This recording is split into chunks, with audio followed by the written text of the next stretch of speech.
Hello साथीहरू सम्पूर्णलाई welcome to my mini vlog. आज चाहिँ हामीहरू यो छुट्टीको समयमा चाहिँ कहाँ जाने भनेर प्लान गरिरहेका थियौँ। त्यसको लगत्तै हामीहरूले एक्कासी प्लान पनि गरेर एउटा पुरा टुलिप फेस्टिभल घुम्नको लागि चाहिँ हामीहरू गयौँ र यो देख्न सक्नुहुन्छ दृश्यहरू पुरा फुलहरू दामी दामी एकदम राम्रो भएर फुलेको रहेछ। त्यसपछि हामीहरू हतार नगरी ढिला नगरी सुरिसानतर्फ लाग्यौँ। साथीहरू है, यो सुरिसानमा चाहिँ फर्स्ट टाइम मूलको पानी देखियो है, कतै केही छैन। ल हेर्नु है, यो सुरिसानमा यस्तो रहेछ। ल हेर्नु,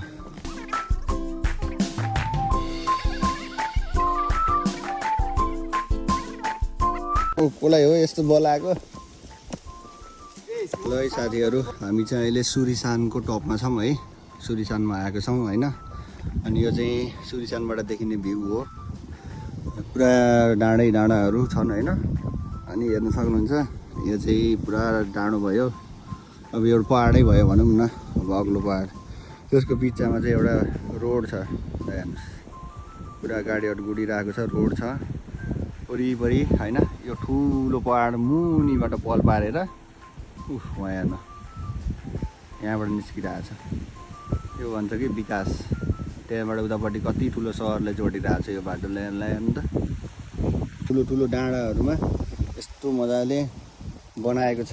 त्यही माथि हामीहरू पनि घुम्न यसरी नै आएका छौँ। ल हेर्नुहोस् के हो यस्तो जङ्गलभित्र यति मजाको पुरा बनाएको रहेछ।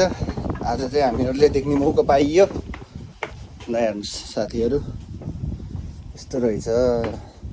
यहाँ चाहिँ अब माथिबाट चाहिँ केही खस्छ होइन, दाउराहरू यताउति खस्छ होला भनेर चाहिँ बनाएर यो पुरा मान्छेलाई सेफ्टीको लागि गराएको रहेछ।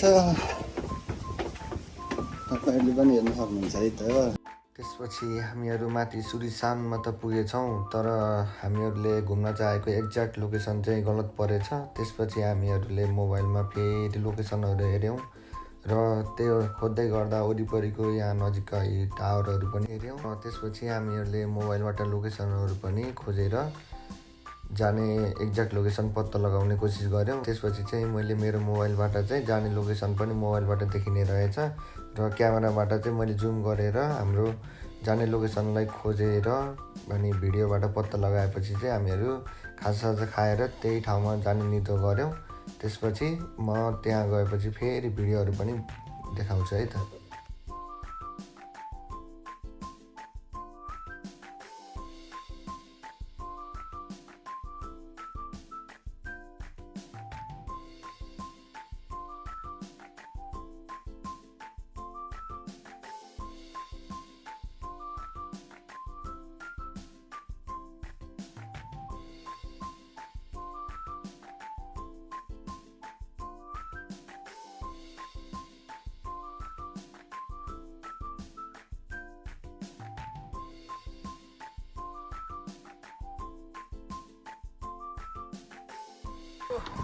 थाक्यो, क्यामेरा कस्तो देख्छ यार।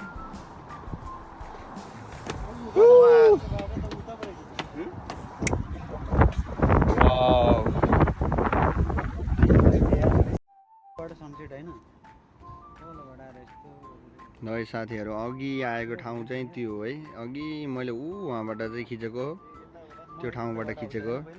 त्यो ढुङ्गा मुनि चाहिँ बस्ने ठाउँ छ है, त्यो ढुङ्गा मुनि बस्ने ठाउँबाट चाहिँ मैले यो ठाउँलाई खिचेको थिएँ, दामी थियो। अहिले जुन त्यो ठाउँबाट खिचेको छ त्यो ठाउँलाई नै म अहिले यहीँ आएर हेर्दैछु। अनि त्यसपछि हामीहरू त्यो बाटो चाहिँ हिँड्दै हिँड्दै हिँड्दै हिँड्दै फेरि यहाँ आइयो। अनि अर्को इन्ट्रेस्टिङ कुरा चाहिँ यहाँ छ क्या, यहाँ अर्को इन्ट्रेस्टिङ कुरा, यो रोड हेर्नु न, यो सानको मुनि बिचबाट चाहिँ रोड छ कि, रोड अलिकति अन्तर भइसक्यो है, देखिरहेको छैन, घामले नि होला सायद, यस्तो छ कि कतिसम्मको विकास। मलाई चाहिँ दामी लाग्यो।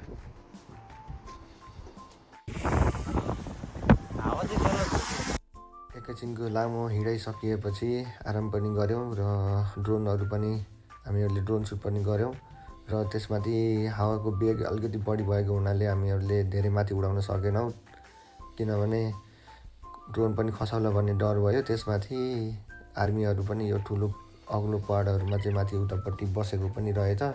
त्यतातिर चाहिँ आर्मी बसेको हुनाले कतै हामीहरूको ड्रोन खिचेको देखेमा कतै केही हुने हो कि भन्ने डर पनि थियो। त्यही पनि हामीहरूले उडाएर भिडियोहरू खिच्यौँ, फोटोहरू पनि खिच्यौँ। र त्यसपछि हामीहरूले सनसेट पनि हेरेर र रमाइलो पनि गऱ्यौँ। रात पर्यो र फर्किएर सुवनतर्फ पुगेर हामीहरू रुमतर्फ लाग्यौँ। यसरी नै हामीहरूको यो पटकको बिदा रमाइलो गरी बित्यो। तपाईँहरूलाई यो मिनी भ्लग कस्तो लाग्यो र अलिकति लामो पनि भयो जस्तो लाग्यो मलाई। अलिकति बिचमा हावाले गर्दाखेरि भोइस पनि राम्रो आएन कि जस्तो पनि लाग्यो। त्यसको लागि म माफी चाहन्छु। भिडियो कस्तो लाग्यो मन पऱ्यो भने like, comment, share and subscribe गर्न नबिर्सिनु होला भन्दै बिदा हुन्छु। By by.